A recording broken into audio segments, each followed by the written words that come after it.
দীপান্বিতা অমাবস্যা।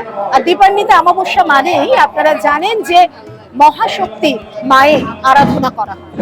এই মুহূর্তে আমরা দাঁড়িয়ে রয়েছি আদি শক্তিপীঠের সেই পীঠস্থানে, যেখানে দাঁড়িয়ে মানুষ এসে চোখের জল মুছে মুখে হাসি নিয়ে ফিরে যায়। সেই রকমই একজন ভাইকে পেয়ে গেছি আমার পাশে। চলুন তার কাছ থেকে জেনে নিই তিনি কিভাবে খোঁজ পেলেন আদি শক্তিপীঠে। নমস্কার। নমস্কার। কোথা থেকে এসেছেন? নিউ ব্যারাকপুর থেকে। নিউ ব্যারাকপুর থেকে। ওকে, আচ্ছা আপনি কিভাবে খোঁজ পেলেন মা আদি শক্তিপীঠের? এইটা পেয়েছি অ্যাকচুয়ালি ইউটিউবের মাধ্যমে, ফেসবুকের মাধ্যমে, মানে সোশ্যাল সাইটের মাধ্যমে।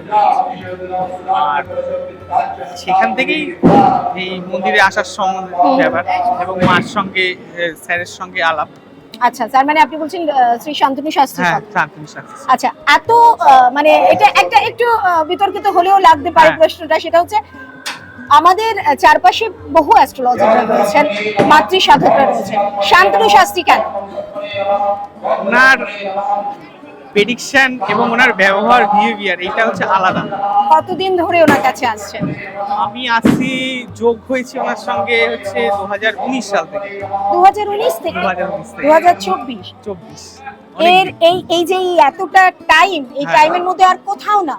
না, কোথাও আর কোথাও সেরকম ভাবে ভালো লাগেনি। ওকে, আচ্ছা এসেছেন যখন, তার মানে তো সমস্যা ছিল। হ্যাঁ, তো সেই সমস্যাগুলো থেকে আস্তে আস্তে বেরিয়েছেন? অনেক অনেক বেরিয়ে গেছে। অনেক বেরিয়ে গেছে। মানে আমি যদি পার্সেন্টেজে বলি তাহলে 100 এ কতটা বেরিয়েছেন? 80% তো বেরিয়ে গেছে। 80% বেরিয়ে একদম। এবার দেখুন, আমাদের মানুষের জীবনে তো একটা করে একটা সমস্যা থাকে।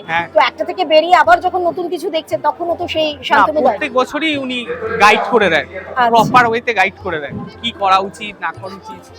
যারা এখনো আসতে পারেনি সেই সব ভাইদের বা বোনদের জন্য কি বলবেন? একবার আসুন, এখানে এসে একবার ওনার সঙ্গে একটু কথা বলুন। হয়তো কিছু আপনার মূল্য ব্যয় হতে পারে, কিন্তু কথা বললে এবং দেখা সাক্ষাৎ করলে একটা আলাদা একটা ফিল হবে। দেখুন, মূল্য তো প্রত্যেকটা জায়গায় সবকিছুতেই দিতে হয়। আপনি মন্দিরে পুজো দিতে যাবেন, সেখানেও আপনাকে মালাটা কিনেই ঢুকতে হবে, তাই না? তাই মূল্যটা দিয়ে যদি সেই মূল্যের রিভার্সে আপনি যেটা চাইছেন সেটা পেয়ে যান, তাহলে সেটা অনেকটা ভালো না? তো এই ভাইয়ের মতো আপনিও কিন্তু বলতে পারেন, মা আদি শক্তি পীঠে এসে, শ্রী শান্তনু শাস্ত্রীর কাছে এসে আপনিও ভালো আছেন। একদম।